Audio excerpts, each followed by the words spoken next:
En nombre del Padre, del Hijo y del Espíritu Santo. Amén. Amados hermanos, en nuestro Señor Jesucristo, nos encontramos en el cuarto domingo después de Epifanía. Y para no alargar la prédica de hoy, y no pudiéndolo dejar de lado, ante la insistencia, virulencia, calumniosa y fuera de toda verdad doctrinal y teológica con la que se ensañan esos blogs de pacotilla que no hacen más que defenderse sin argumentar teológicamente, porque en realidad no tienen teología. Y no es posible que insistan y dejar pasar. Incluso las calumnias a nivel personal, hasta uno las podría dejar pasar. Se podrá uno defender o no. Pero ya cuando se le dice a alguien que es hereje, ya eso no se puede tolerar. Y yo no voy a aceptar que ningún tucista imbécil, porque hay que decirle imbécil, estúpido, a aquel ignorante que no quiere aprender y es bruto por eso, y que se cree doctorcito en teología cuando no lo son, porque ni los mismos curas tienen una teología acendrada, estructurada. Y la verdad se tiene que imponer. Y no puede ser que vayan con argumentos calumniosos de orden moral. ¡Ah, qué bonito! Sin decirle al uno pedrastra, o homosexual, o adúltero, o mujeriego, o borracho. Pero basta con decir problemas morales. Y hoy, peor. Porque antes los problemas morales no pasaban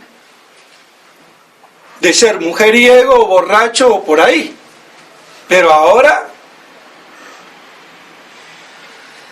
con el estado gay y geisa y pedófilo, cualquier cosa se puede pensar peor. Y este blog de Quinta de Sede Sapientia, y que tiene su eco también con Neumann, amor de la verdad o a la verdad, que no ama la verdad, ni buscan la verdad, porque si la buscaran algo aprenderían, porque hasta Santo Tomás, que sabía muy bien, por ejemplo, que Orígenes era un impío y un hereje, como él mismo lo dice, por negar la divinidad de nuestro Señor y la del Espíritu Santo, mucho antes que Arrio, fue precursor de Arrio.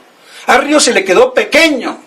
Ahora, que esto no lo sepa ni la historia eclesiástica, ese es otro problema, que comenzó con el padre de la historia eclesiástica, era un semiarriano, Eusebio de Cesarea.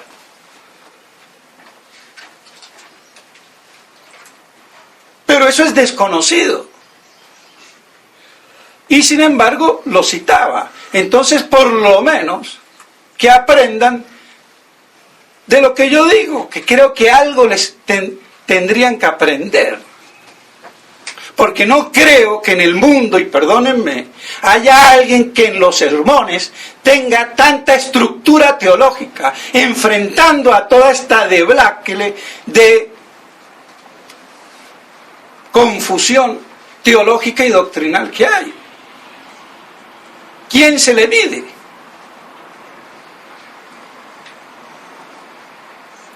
Entonces, no solamente irse al campo moral y personal, desacreditando dialécticamente, como el marxismo dialéctico, hay que desacreditar, miente que algo queda. Y se creen impolutos. y como este José Ramón González, el de Sede Sapientia, que dice que el bueno, como no le consta y es privado, pero lo pone, y ya eso basta para que se haga el culpable.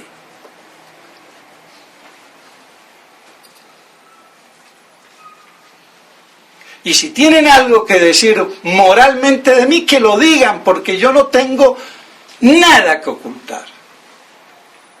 Y a ver si ellos van a tener la integridad. A ver.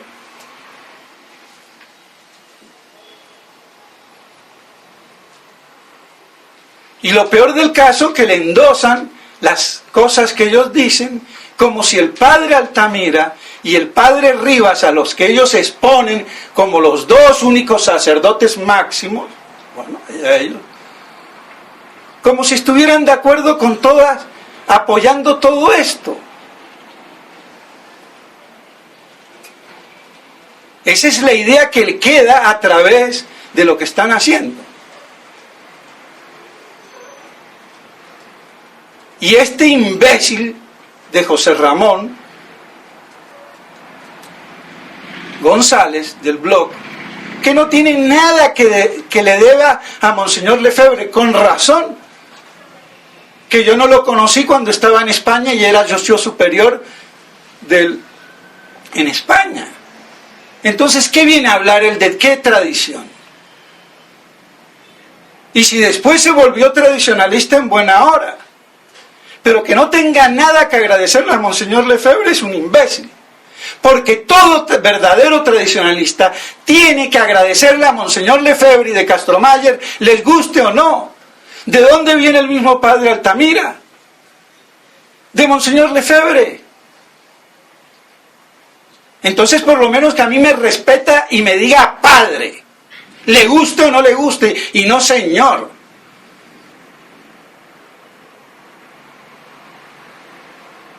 Y el padre Ramiro Rivas, ¿de dónde viene?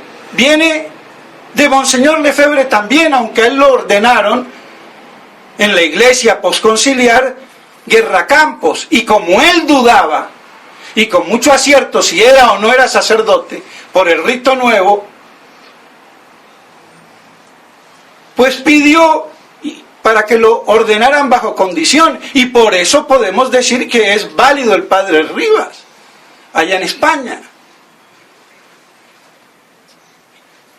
Y curiosamente el padre Alfaro, que está en España,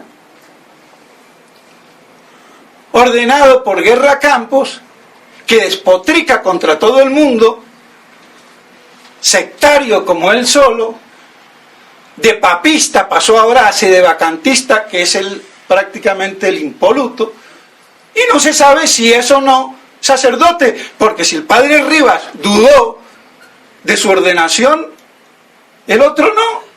Claro que el otro se inventa que no, que hubo una fotocopia, que fue la tradición. ¡Mentira! Y eso no lo dijo desde un principio.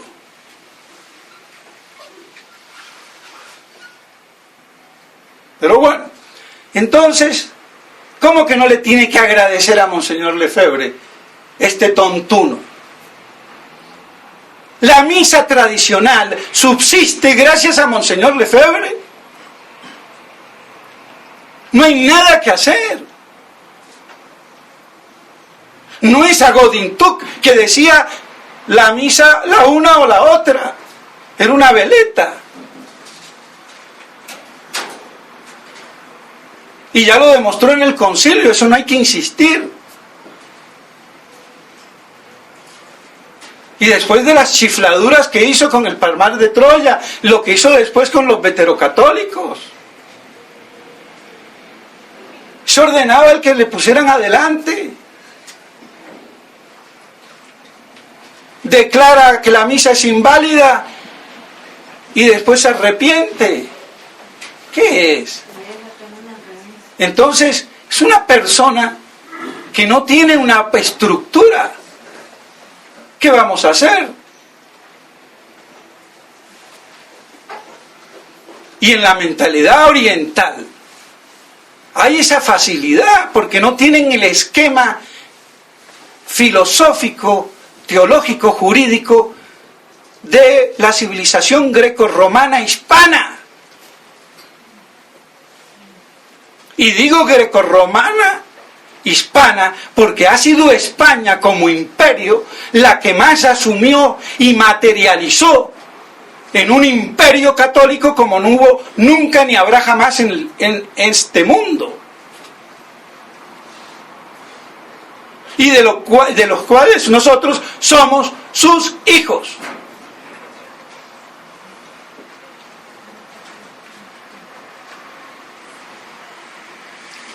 Pero bueno, no queda solamente ahí la cosa. Sino, ¿cómo va a decir este señor de nuevo que yo soy un hereje porque niego la explicación que él no entiende? Porque es que son brutos, no entienden.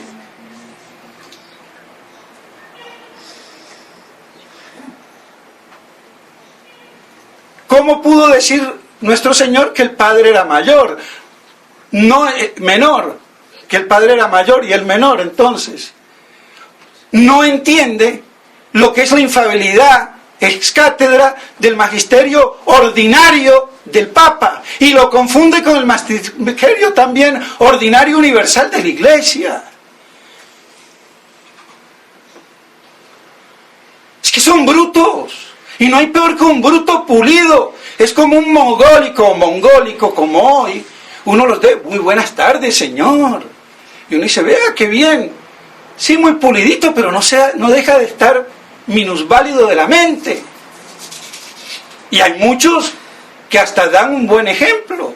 Y contra ellos no tengo nada, son almas benditas que si se están bautizadas se van al cielo directamente. Cosa que yo no sé qué va a pasar conmigo.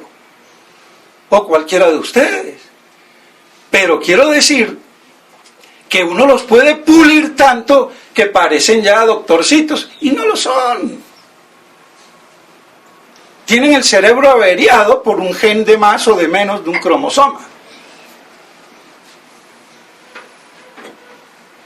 Entonces estos son iguales. Y voy a explicar.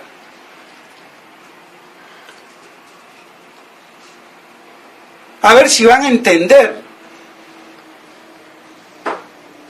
Yo no digo nada. Es nuestro Señor el que dijo: el Padre es mayor que yo. Y los teólogos se preguntan cómo pudo decir eso nuestro Señor. Muy fácil, como hombre.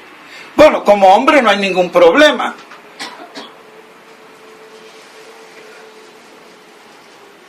Pero algunos se han preguntado, ¿habrá otro fundamento más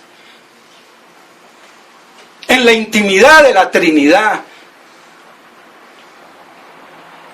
por la cual nuestro Señor haya dicho el Padre es mayor que yo? Y Monseñor Lefebvre, siguiendo a ciertos padres de la Iglesia, dice que también lo dijo no solamente como hombre, sino que lo pudo decir porque como Él procede del Padre y todo lo que tiene igual que el Padre, pero lo recibe del Padre, en ese sentido pudo decir que era el Padre mayor, porque el uno da y el otro recibe, sin que haya ninguna disminución ontológica, sustancial ni esencial. Pero todo lo que Cristo es, y el Verbo eterno es, lo es por el Padre.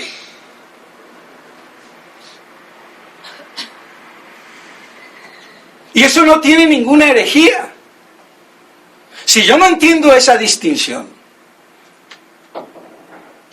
pero es que claro, la filosofía y la teología requiere sabiduría y es del sabio distinguir y ordenar, pero estos como van a las patadas. Y son unos exaltados desequilibrados. No tienen ponderación. No tienen un juicio ponderado. Entonces era simplemente justificar cómo nuestro Señor pudo decir eso, más allá que como hombre, que es evidente. Y por eso el Padre envía al Hijo. Porque todo lo que el Hijo tiene del Padre, igual que el Padre, sustancial, esencialmente, lo recibe del Padre, que es la fuente de la Trinidad y la fuente de la divinidad, lo dice Santo Tomás.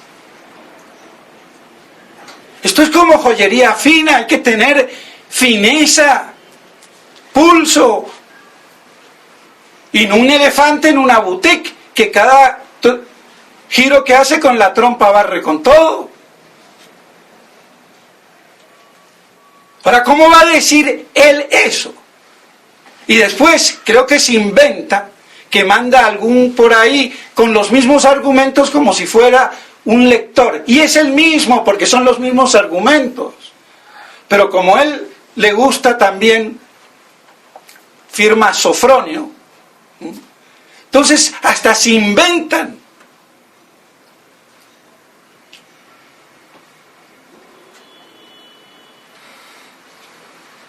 Otra herejía, negar el magisterio infalible. Pero no sea bruto, mijo.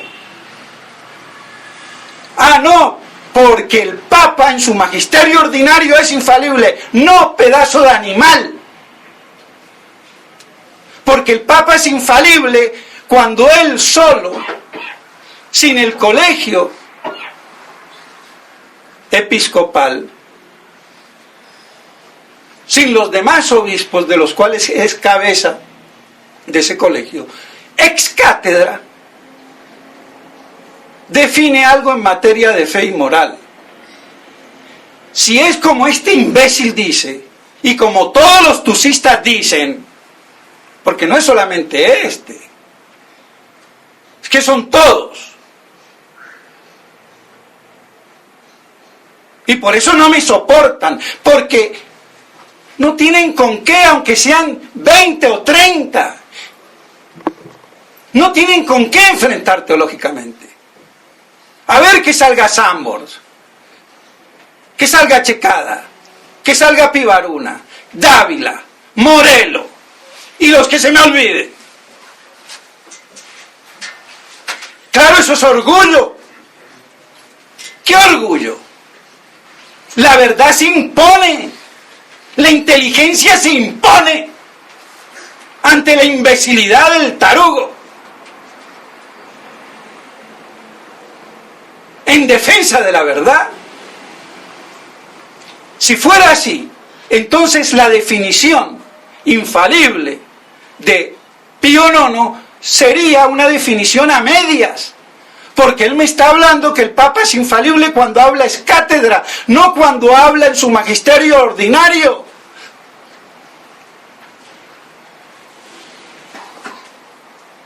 Y menos confundir el magisterio ordinario del pontífice romano con el magisterio ordinario universal de la Iglesia, que ese sí es infalible. Pero ya no es del Papa solo. Entonces la definición de Pío IX está chueca. Y estos inteligentísimos no se dan cuenta. Pero como ellos necesitan de estas aberraciones para proseguir en su testarudez cismática y herética, pues tienen que seguir echándole leña al fuego. Y por eso creo que Dios permitió esta controversia para que se les ponga freno, porque hasta ahora nadie lo ha hecho. Solamente yo, che, ¿qué vamos a hacer? Medio argentino, che, tendría que ser. Aguántense. A mí eso de orgulloso me importa un rábano. En la verdad hay que estar. Eso es lo que nos define. Y define la verdadera humildad. Y no esa soberbia de estos enmascarada. Entonces, que no confundan las cosas. No confundan el magisterio ordinario universal de la Iglesia dispersa por el mundo como colegio episcopal con el Papa a la cabeza, unánimemente unida, cuando enseñan, unánimes, con el magisterio ordinario del Papa de todos los días, que puede pertenecer en algún momento al ordinario pontificio o al ordinario universal, depende. ¿Depende de qué? De la unanimidad y de lo que esté diciendo.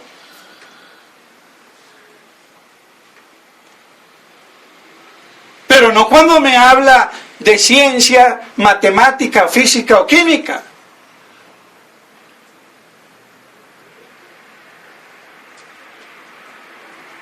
Entonces una encíclica puede ser magisterio ordinario del Papa, puede ser ordinario universal de la Iglesia, en parte, o en total, depende cómo lo aborde el tema y en la unanimidad que diga las cosas.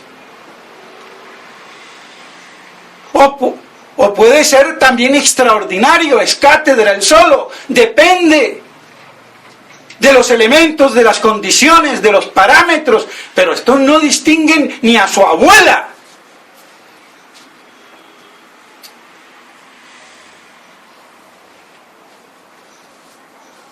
Claro que la culpa no es de ellos, porque ha habido una debacle teológica entre los mismos teólogos de hace 100 años y 200 años, porque ya la teología venía corrompida por el nominalismo voluntarista, el racionalismo, el antitomismo. Todo hizo mella ya desde el siglo XIII.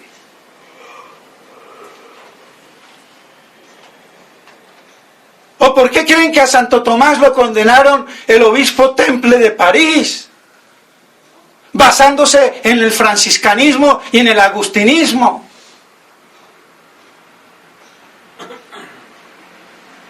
Es que no es de ahora.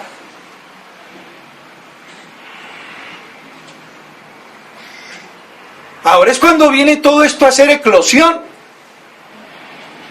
Y como no se ponen a estudiar, pues toman los que le va en su idea.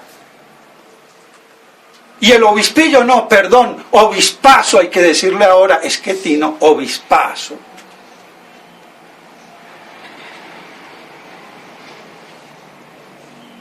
Que me exige por escrito que refute lo de Joas, pero pedazo de mequetrefe. Te voy a refutar a ti y a él como se me dé la gana.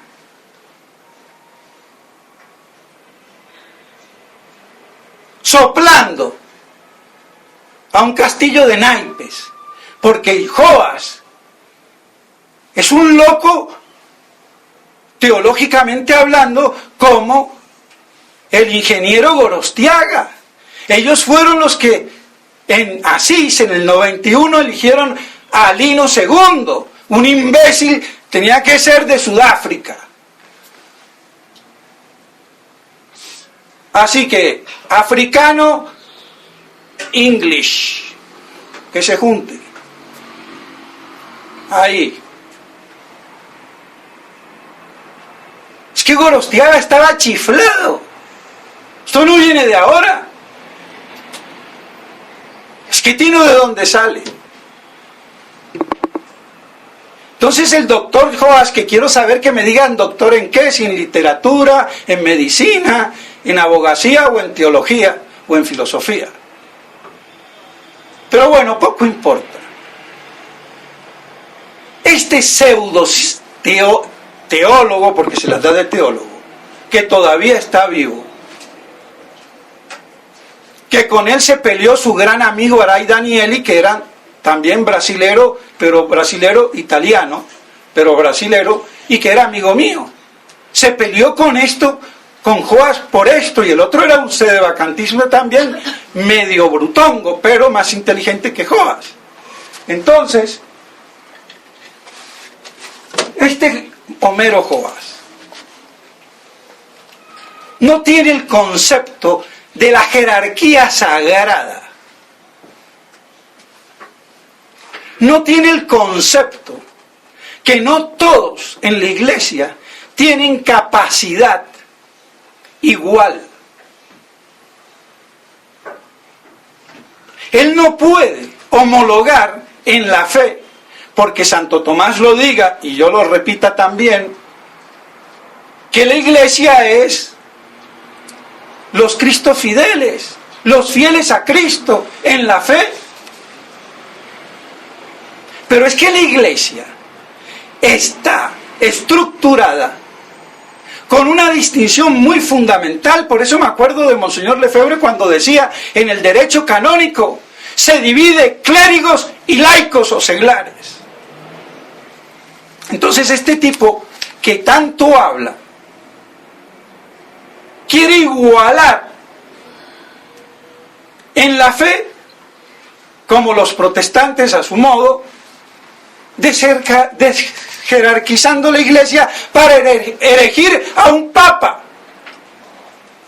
Porque tiene que haber sucesores perpetuos, pero que eso me lo diga la iglesia no quiere decir que eso sea patrimonio y deber del simple fiel. Es patrimonio de aquellos en la jerarquía sagrada que tienen el sacrosanto deber de elegir al papa cuando éste desaparece por muerte o lo que fuera. Normalmente es la muerte. Pero digo lo que fuera porque también puede morir por cisma, herejía u apostasía, como dice San Roberto Belarmino. Entonces, este hombre, vean la barbaridad que dice, pero como a Schettino no le da la cabeza, ¿qué le va a dar? Esto es un artículo del doctor Joas, que salió en Sede Sabiduría, Cetus Fidelium, doctor Homero Joas. La iglesia es la congregación de fieles, ¿no? Basado en lo que dije de Santo Tomás. Pero hay que entender.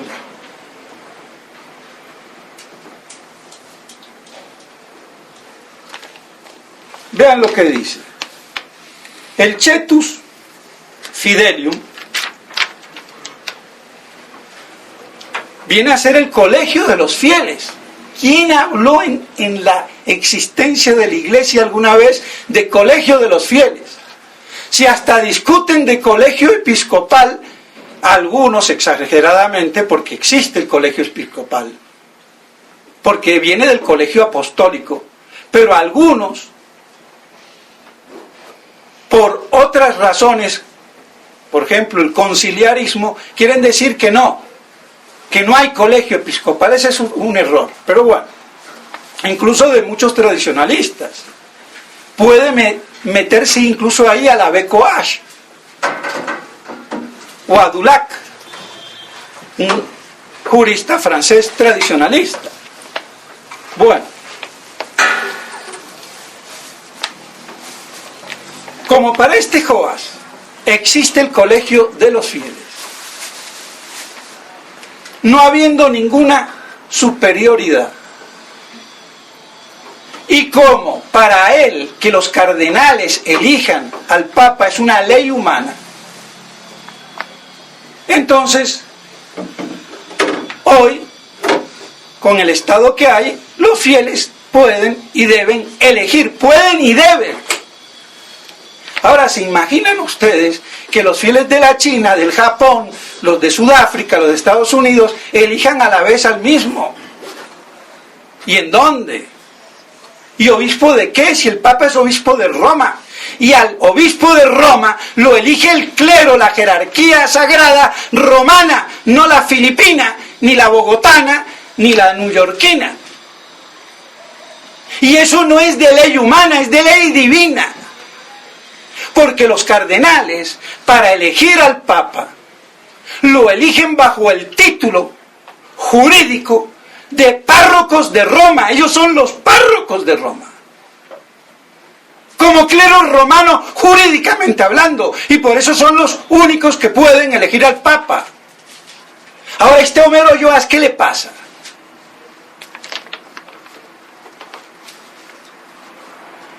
Y así dice: así, en el colegio electoral de los fieles, los obispos no preceden a los fieles ni por poder de jurisdicción ni por igualdad de la fe universal. Es un hereje completo. Y lo voy a refutar nada más recordando el derecho canónico de 1917, que es el que expone la doctrina de la Iglesia, y no el nuevo derecho canónico, que vale lo que vale un huevo de gallina o de avestruz. El canon 107. Y aquí no hago una definición jurídica, porque por encima de la jurisprudencia y del derecho está la teología. Y el derecho lo que hace es que vehicula jurídicamente el orden teológico para que se efectúe y se realice bajo leyes imperativas. O sea que el derecho está al servicio de la teología, no al revés. Entonces toda solución en última instancia no es jurídica ni en derecho, sino teológica. En última instancia. El canon 107, por institución divina, no es ley humana, hay en la Iglesia clérigos distintos de los laicos. Punto. Entonces que él no me hable del cetus fidelium igual a la jerarquía sagrada de la Iglesia. Es que es un hereje ecumenista, está queriendo refutar a los modernistas y es un modernista que no se da cuenta. Es que es un imbécil, Homero Jojas. Y que le duela al que le duela.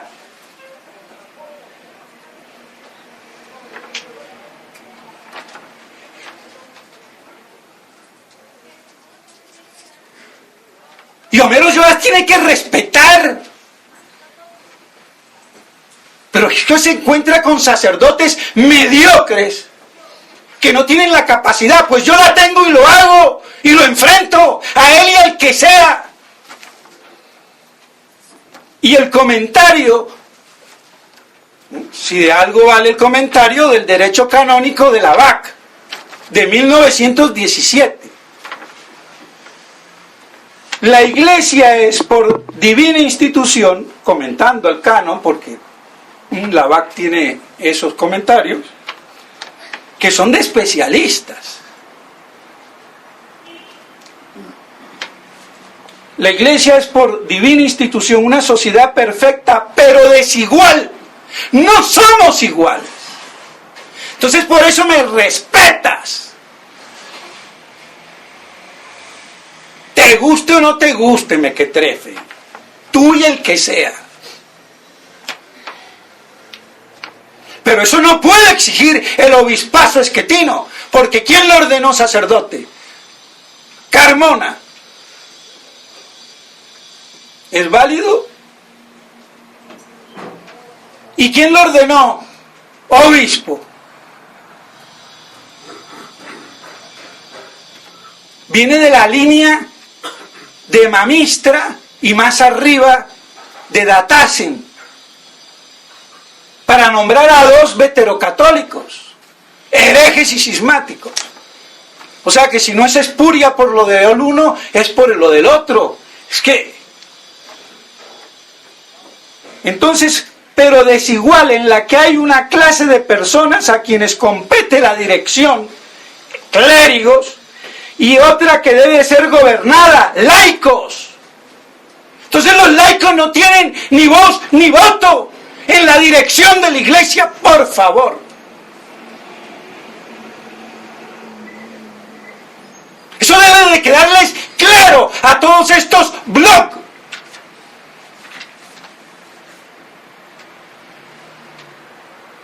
Así de sencillo. Después hablamos.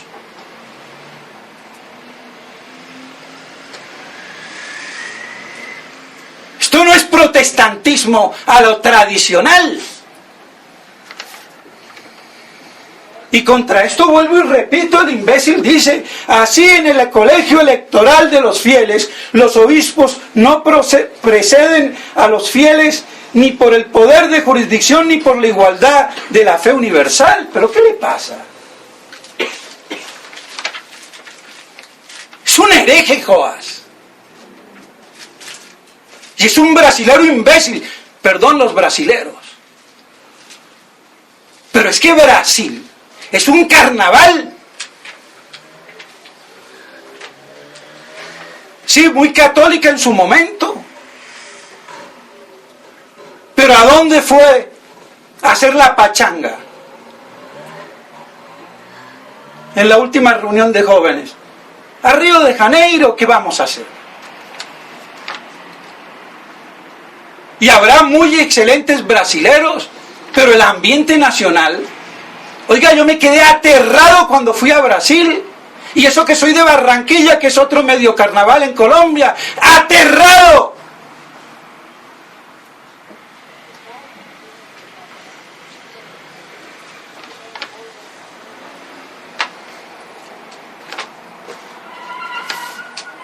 Pues bien, entonces queda claro, desigual. Entonces está la iglesia docente que enseña, que dirige, y la iglesia discente que es enseñada y es dirigida.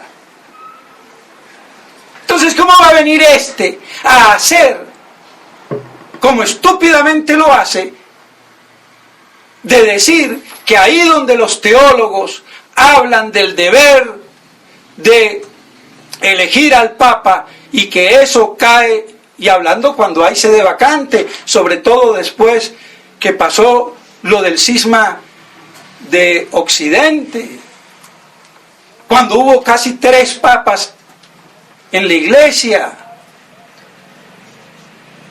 y incluso San Vicente Ferrer se equivocó, se fue con el Pedro de Luna, Benedicto XIII, y de ahí en sus 13, porque era una aragonés, una eminencia jurídica, pero se desquició, porque todos ellos habían asistido al cónclave y dijeron, el que sea electo, por el bien de la iglesia, tiene que renunciar si eso redunda en ello. Y él no renunció, aunque fuera sido legítimo, como jurídicamente él lo probaba, porque decía, hasta ahora ya se han muerto todos, el único cardenal legítimo que queda soy yo, y pues entonces soy papa. Y jurídicamente podía hasta tener razón ahí. Pero no tenía teológicamente razón, y fue su pecado, porque él mismo había afirmado, y todos, en ese cónclave que lo eligió, que dimitirían en el pontificado por el beneficio y el bien de la iglesia común. Bueno, es que hay que saber, hay que estudiar. Pero ¿qué le voy a pedir yo a este José Ramón González? Si hace 20 años ni era tradicionalista y dice que tiene canas, porque si tiene 20 años o 30 o 40, bueno, se la perdono. ¿A dónde estaba?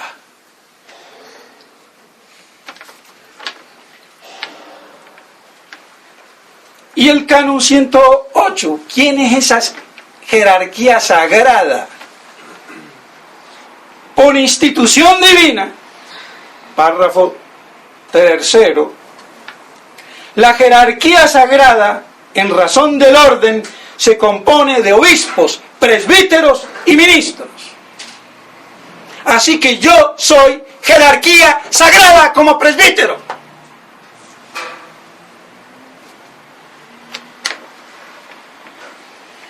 Y otra que debe ser, por razón de la jurisdicción, consta de pontificado supremo y episcopado subordinado. Entonces esa jerarquía sagrada tiene un doble poder, ese poder eclesiástico doble, de orden, obispos, presbíteros y ministros, y de jurisdicción, papa y episcopado subordinado. Entonces hay esa doble veta. Estos no respetan. Y los fieles que se ponen a despotricar.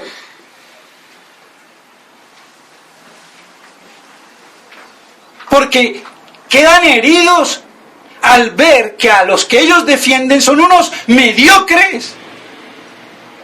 Entonces les duele como si les patearan al bebé mogólico que tienen. Lo lamento. Y a ver que me refute teológicamente esto Esquetino, que no contesta teológicamente, se va como una ramera de una prostituta a otra a decirle tú eres más bandida que yo, porque ¿qué? Tan cortada en el prostíbulo por la misma tijera que no hable ninguna de las dos. Pero yo no me voy a bajar a eso.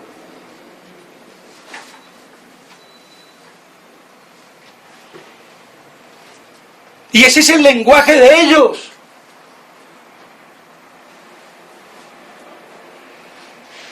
Y como tienen miembros de dudosa procedencia, entonces no sé, tienen que recurrir a eso. Conteste teológicamente, él y el que sea. Entonces, bueno, queda claro. Y por si no, el canon 109. Los que son admitidos en la jerarquía eclesiástica, es decir, sagrada, no lo son por el consentimiento o llamamiento del pueblo o de la potestad secular, es decir, ni por los emperadores, ni los reyes, sino que son constituidos en los grados de la potestad de orden por la sagrada ordenación. Entonces, a ver, y yo soy válidamente ordenado, y no dudosamente ordenado. Y esa comparación, y repito, de un masón con un loco, como quiere el padre Altamira, es una chifladura de él. Perdóneme. Porque un masón tiene la capacidad de ordenar, si es válidamente consagrado y ordenado, y tiene la intención de hacer lo que hace la Iglesia. Por eso San Pío X no mandó a reordenar a todos los que ordenó y consagró el cardenal Rampolla cuando descubrieron después de su muerte que era masón. Pero un loco no puede ordenar. De eso no hay ninguna duda. La duda está en saber si era loco o no, Monseñor Tuc, por las locuras que hizo. Y como no se puede saber, se duda positivamente. Y si no estuviera loco, peor, es un cismático hereje, porque consagra y ordena a veterocatólicos. Es como si yo me pongo en la vía de los ortodoxos. Como ahora el pobre de Susun Corda, y lo digo porque fue amigo mío, Raúl Amado. Al principio me dio en contra, después nos amigamos, y buen muchacho, pero ahora, y él dice que no es ortodoxo, pero el nuevo Susun Corda está lleno de alabanza a la Iglesia ortodoxa, cismático y herética. Entonces, por favor, Raúl Amado,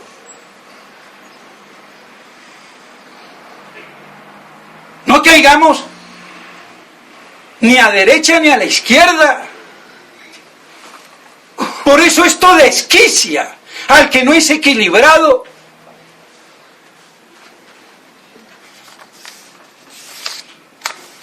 Y para ser equilibrado hoy hay que tener una fe muy íntegra doctrinalmente. Y el desconocimiento supino de Santo Tomás no posibilita que el clero tenga esa estructura. ¿Qué vamos a hacer?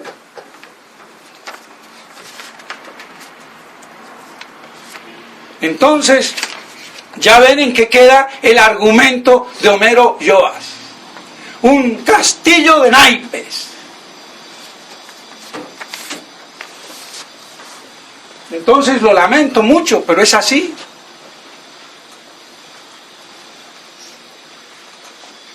Ahora que digan orgullo, que digan lo que quieran. Yo estoy aquí por la verdad. Pero resulta que ahora es un pecado de lesa humanidad hablar mal de Tuc, de Monseñor Lefebvre, digan lo que digan, nadie lo defiende, ni la neofraternidad, ni nadie. Es un paria, hereje, liberal y cismático. Como dijo el padre Curso Nitoglia, que ahora se salió de allá. Es que yo me los conozco.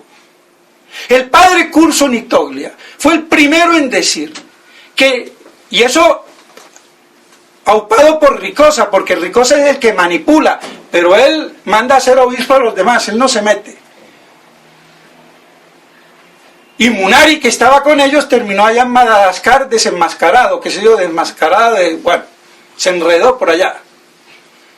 Entonces, queda liberal, hereje y cismático. Y lo digo para que si le llega a Curso Nitoglia ahora que está en Velletri y que ya no está metido en Consodalicium, Boni Concili, recapacite y se rectifique, porque él lo dijo.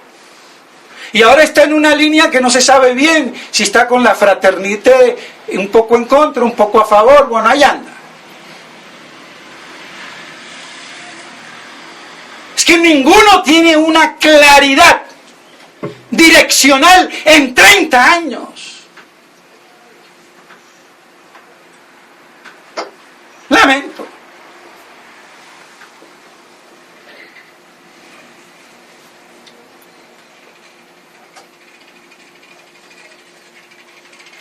Entonces, que a mí no me vengan a enseñar estos que tienen mucho que desear en su estructura filosófico-teológica eclesiástica. Y espero que con esto no tenga ya más, porque no les voy a gastar ya más tinta, porque no lo merecen. No tienen altura ni categoría. Ahora, si quieren disputar teológicamente, muy bien. Pero que dejen de esa dialéctica marxista, desacreditar,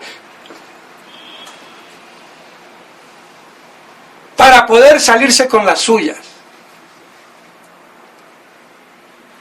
Y creo que Dios ha permitido esto para que se haga honor al nombre vilipendiado de Monseñor Lefebvre y de Castromayer, que ya no tienen quien los defienda. A Tuc no se lo puede tocar. A Lefebvre todo lo que quieran y nadie dice nada. Y yo no soy lefebrista, soy católico, apostólico y romano, como siempre dijo Monseñor Lefebvre. Pero si me dicen lefebrista por defenderlo, ¡claro que sí! ¡Al millón por mil! ¡Pedazo de estultos, herejes y cismáticos! Así les va. Y liberales. Que eso es lo que son. Y que prueben lo contrario, si pueden. Que la Santísima Virgen María me dé su auxilio maternal para poder enfrentar a toda esta podredumbre que ha destruido la tradición. Y Roma apóstata es la beneficiaria y la que la ha producido.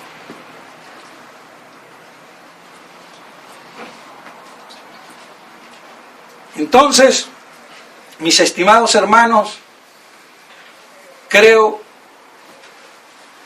que bien o mal, pero hablo claro, con pruebas, y no me voy con golpes bajos.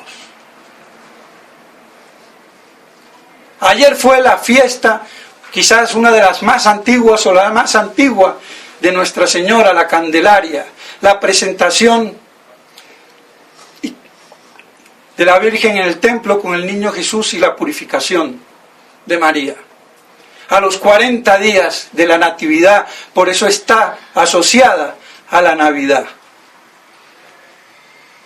Y pues bueno, entonces, luz. A ver, porque es la fiesta de la Candelaria de las luces.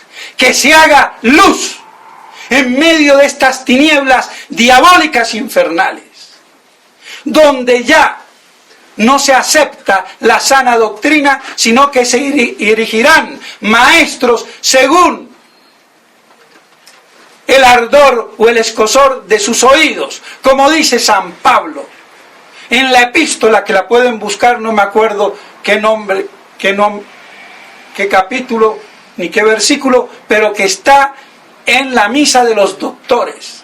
Es más, como tengo aquí el misal en la mano, y con esto termino. A ver los doctores dónde está.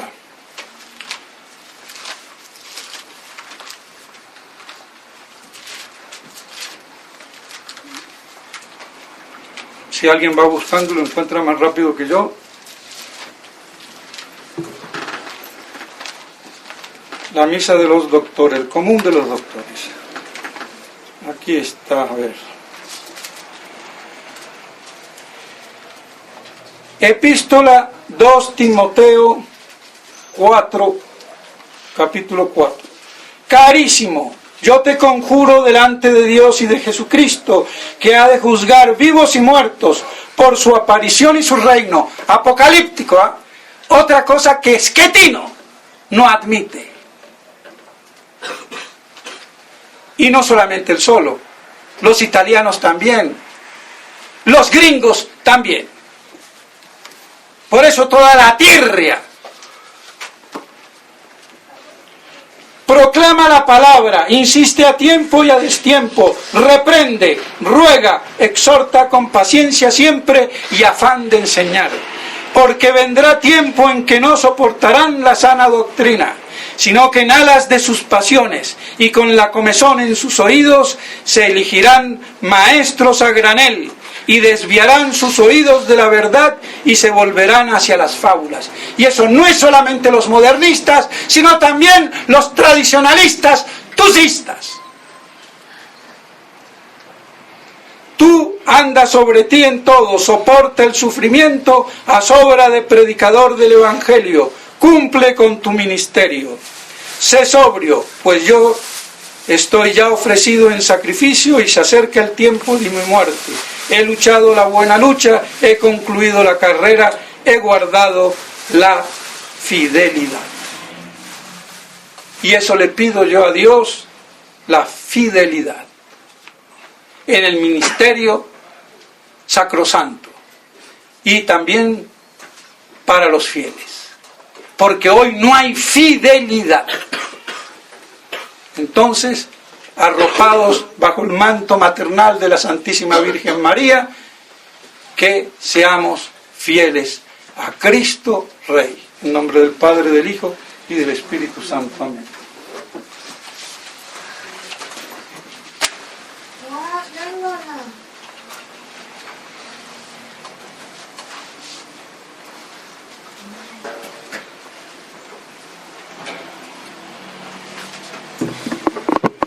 Credo in uno